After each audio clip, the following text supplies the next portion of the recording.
قالوا نعبد إلهك وإله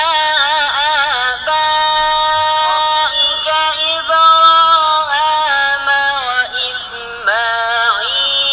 وإسحاق إلها واحدا ونحن له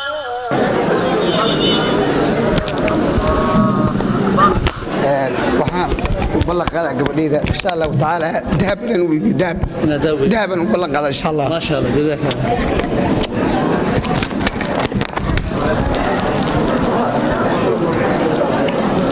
hadde waxaan isu dardaarmaynaa dhammaanteen wax kala dhihi maayee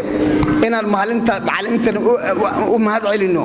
meeshoodana aan ku gubaabino inay meeshooda ka sii wadaan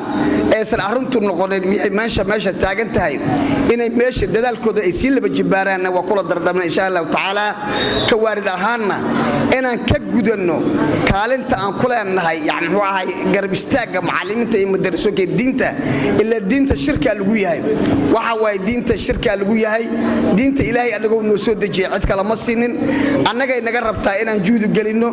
annagay naga rabtaa inaan weyneyno waad aragteen dadka kaniisadaha beenta oo kufaarta ka shaqeeya dhaqaalaha malaayiinta oo ku bax waad aragteen sidaas darteed taas bedelkeeda haddaan diinta u horno xoolaha ilaahayna siiyey dalkan iyo dalkan ilaahay waa noo barakeena subxaanahu wa tacaala aan isu dardaaranna marka arrinkaas aan ku garab istaagno waxaana leenahay ajir iyo xasanaad Allah idinka siiyo intii ku soo dadaashay iyo macallimiinta